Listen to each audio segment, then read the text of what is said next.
volunteers. So with that, I'll introduce Thomas Aliapo to tell you about his story. Thank you.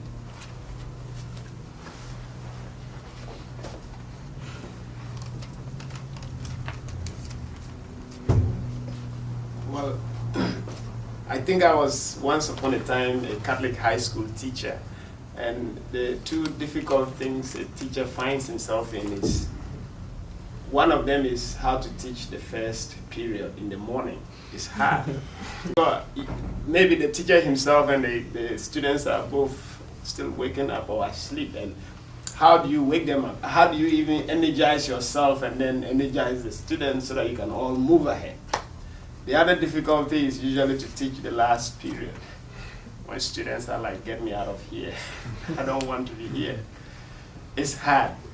But you know, it depends what team, what topic, what subject. Usually, I remember as a kid there are certain subjects, the students, they teach them in the morning, they get excited because that's the time the brain still works, and that subject you need fresh brains to take it and all that. So I'm trying to see what topic. I'm just going to share about my life and how that relates to this great organization that comes from this country.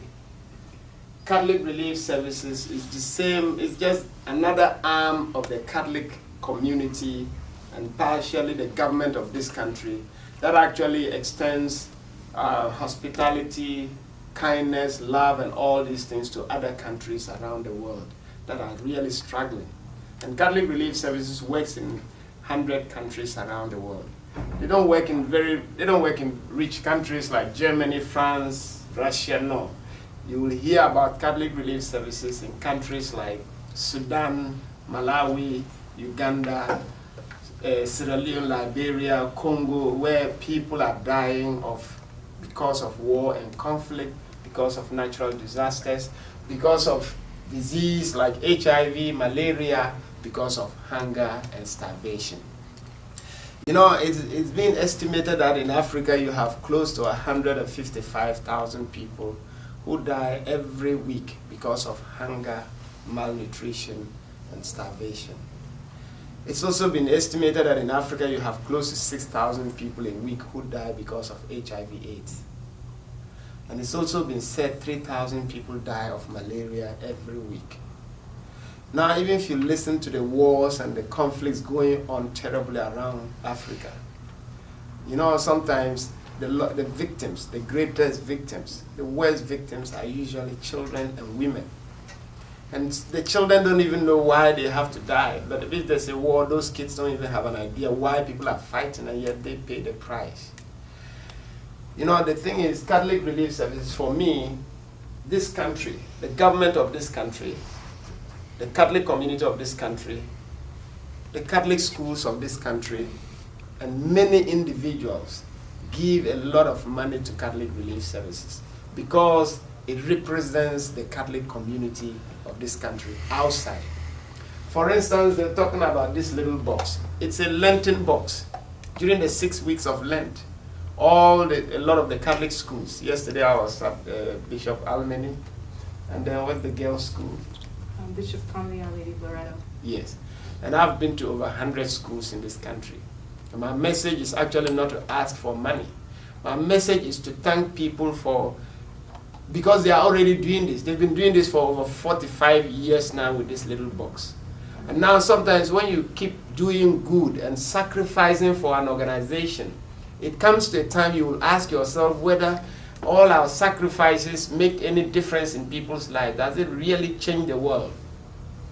And so once in a while, it's important for you to actually see a face, hear a story of success that has come out from those sacrifices that this country has been making around the world. And I know, for instance, this little box last year, Catholic Relief Services, just through the Catholic schools, raised $9 million for the work of Catholic Relief Services over all the 102 countries that we work in. And it's just putting change there, what you don't like, put it there. It all adds up and becomes something big. Now, and the question sometimes then people will ask, but what happens to the money?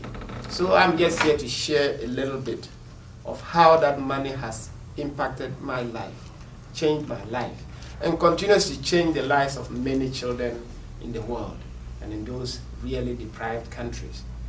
I grew up in a small little village. I never had access to electricity, and I still live in that. I'm always there. I'll be there for Easter. I will still have no electricity. Everybody living in that village, they have no idea what electricity is. It has been estimated that over 600 million in Africa live their lives every day. They actually have no idea what electricity is. They don't miss it because obviously they don't know what it is. They don't know what it is. The moonlight is usually our source of light at night. The moonlight, and that's when we usually will have to kind of sing songs and beat our drums and play the drums and have all the fun at night. I grew up in a little village where I never had access to clean water, running water. Never had any access to running water. We still don't have access to running water. The only water I had access to was water from a river with lots of germs. And that river, we have to walk so many miles to get there. And I realized that, it's so beautiful. You come into this country, there's water anywhere. If you look left, there's always water. You will never be thirsty and wonder, where will I find a glass of water to drink? There's always water when you need it. We had even now, if you ask me what's the most basic need, the most scarce need, I will tell you it's water. People have to walk so many miles just to search for water. And the water they find is not clean enough. There are many lives that are being lost just from drinking water and contracting waterborne diseases. Where I grew up, there was no hospital, there was no doctor, no nurse. Anytime anybody is sick, your parents have to walk many miles into the forest to look for herbs, and they'll boil those herbs for you to drink. That's your hospital, that's your medicine, that's all. Sometimes it will work, sometimes it will not work. And so you have many children and people just dying preventable death. But they have to die because there's no access to any medical facility and things like that. And there are many villages like that I find in Africa. Thank you. While I was growing up as a child, unfortunately, both of my parents passed away. They passed away so young. And I watched them die 1 year after the other. So I also am a person who grew up as a child not having parents and not really knowing what it means to have a parent. When I hear people talk about mom and dad and all the beautiful stories and experiences, and I've never had a chance to ever talk about mom and dad, it's always a painful experience to go through. My parents died so young. And when they died, we were 4 little boys. And it was hard, really hard for us to grow up as orphans in a village without parents. The worst experience we had was that we were children that were always hungry children. We were always hungry children. We had to roam everywhere searching for food. We were always crying for food. We were always fighting one another for food. We had nothing called breakfast, we had nothing called lunch. Sometimes if you are lucky and you have 1 meal a day, you should really thank God, because not every child can get 1 meal a day. There have been certain nights I've gone to bed hungry. Right from morning to evening, nothing to eat, and you go to bed really hungry. And you cannot sleep because your stomach hurts. And you keep vigil through the night. You drink water, hoping that water will subside the pain. It doesn't. It's worse than any sickness to be hungry and sleep with hunger. I experienced many nights like that, when you will have to go to bed, crying because you are hungry and there's nothing to eat, and you'll have to sleep through the night. Myself and my 3 siblings, being so hungry the whole day, sometimes at night, if we have a little bowl of food, the 4 of us will have to share. And we will end up fighting. We always ended up fighting one another, hurting one another. Sometimes you wonder if we knew each other. you would think we're enemies.